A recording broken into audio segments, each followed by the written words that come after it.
Haleluya. Pada malam ini juga tindakan iman saudara. Terima kesembuhan, kelepasan daripada Tuhan Yesus.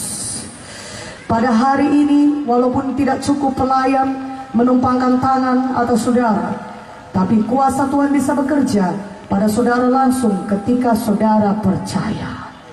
Yang siap menerima mujizat Tuhan, katakan amin. Katakan amin. Satu hal lagi mengenai ucapan saudara, firman Tuhan berkata, Tuhan Yesus imam besar kita yang mendengarkan pengakuan iman kita. Ibrani 4 ayat 14. Karena itu jangan ganti ucapan saudara. Hidup mati dikuasai lidah.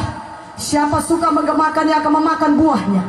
Kadang-kadang kita melihat keadaan kita cenderung mau mengganti ucapan kita. Pertama kita beriman. Ya, pertama kita katakan oleh Gloria sembuh, kita beriman. Tapi kemudian seiring waktu, saudara lihat, kenapa ya kok masih sakit? Saudara mulai mengganti ucapan saudara. Kalau begini, dokter pun bilang gak bisa sembuh. Bagaimana lakunya, mati aku karena penyakitku. Saudara mulai mengganti pengakuan iman saudara. Di dalam nama mulai hari ini, jangan ganti ucapan iman saudara. Tetap akui firman Tuhan, amin. Tetap perkatakan firman Tuhan, katakan amin. Tetap katakan firman Tuhan, amin. Haleluya. Mulai malam ini jangan lagi ucapkan, bisa mati aku karena penyakit ini. Sudahlah, orang lain pun bilang aku gak ada gunanya. Orang gagalnya aku. Orang tuaku miskin, kakekku pun miskin, aku pun miskin juga nih ini. Uang di dompetku ini gak pernah ada, kosong terus. Aku orang gagal. Aku bukan orang yang berhasil, aku tidak bisa diberkati Tuhan. Kalau saudara berkata demikian terus mengenai diri saudara, saudara akan memakan buahnya. Hidup mati dikuasai lidah. Siapa suka menggemakannya akan memakan buahnya. Kalau saudara terus menerus mengucapkan perkataan yang kalah, perkataan yang negatif, maka itu membuka pintu kepada setan untuk membawa kesusahan lebih besar kepada saudara dan menjadikan perkataan negatif saudara itu betul-betul jadi kenyataan. Tapi mulai malam ini, tutup pintu dari setan, katakan amin. Jangan biarkan setan bekerja dalam saudara. Dengan apa? Dengan saudara berubah, ucapkan hanya firman Tuhan saja. Jangan lagi ucapkan perkataan-perkataan negatif, perkataan-perkataan yang kalah, perkataan-perkataan yang tidak seturut firman. Tapi saudara berkata, kalau demikian kan aku akan berbohong. Ya kalau memang nyatanya aku ini kan miskin, nyatanya kan aku ini memang sakit. Kalau aku bilang aku gak sakit itu kan kenyang. Itu kan menyangkal-nyangkal kenyataan, saudara bilang. Saudaraku yang kekasih dalam nama Yesus, sekarang saya mau sampaikan kepada saudara, fakta memang berkata demikian.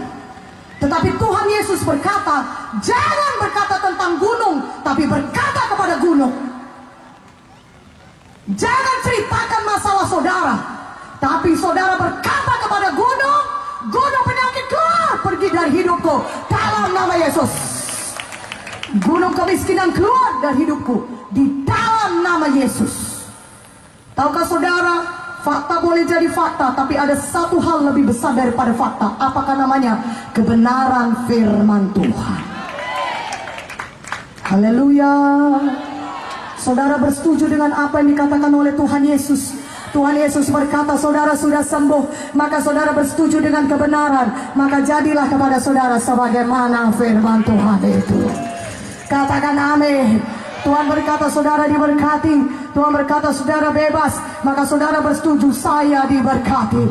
Kutuk dosa kemiskinan sudah diangkat daripada saya, maka saya percaya mulai malam ini berkat Tuhan mengalir atas hidup saya. Haleluya.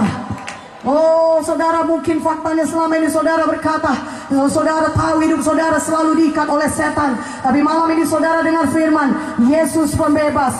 Yohanes 8:32-36 dibaca di rumah. Yesus pembebas. Dan kalau Yesus memerdekakan saudara, saudara betul-betul merdeka.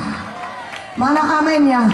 Maka saudara mengganti ucapan saudara berkata, saya bukan hamba dosa, Yesus sudah memerdekakan saya.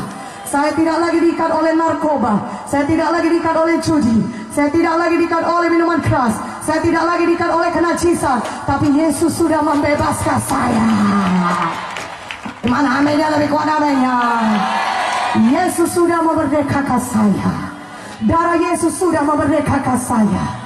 Ucapkan kehidupan, ucapkan firman Tuhan, maka saudara akan mendapatkan kehidupan dari firman Tuhan yang saudara ucapkan.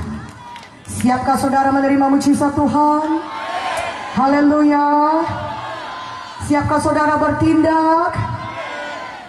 Ada 10 orang kusta di Lukas 17 ayat 11-19. Masih kustaan.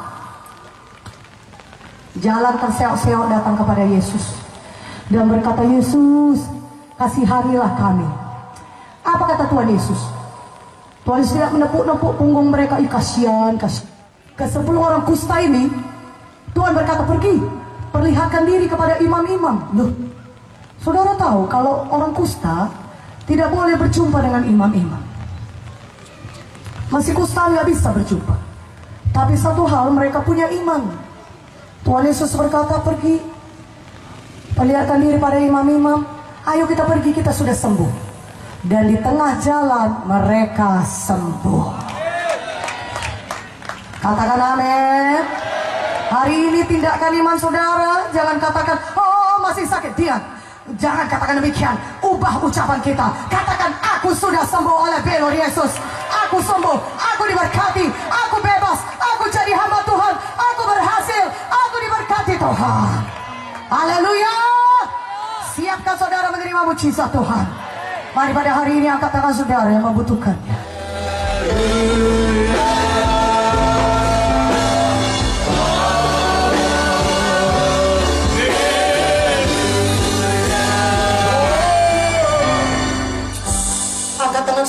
Angkat tangan saudara tinggi-tinggi. Dengarkan baik-baik. Tuhan Yesus ada di sini. Tuhan Yesus hidup. Saudara sudah disucikan dosa saudara, sehingga tidak ada yang menghalangi doa saudara dijawab Tuhan. Saya katakan pada dengarkan baik-baik. Kesembuhan, mujizat sudah tersedia berlimpah-limpah. Amin. Karena Yesus sudah mati dan bangkit kembali. Sudah tersedia. Saya ulangi, sudah tersedia. Bagian saudara adalah percaya. Dan kalau saudara percaya, saudara bisa menerima mujizat Tuhan. Yang percaya katakan amin dengan kuat.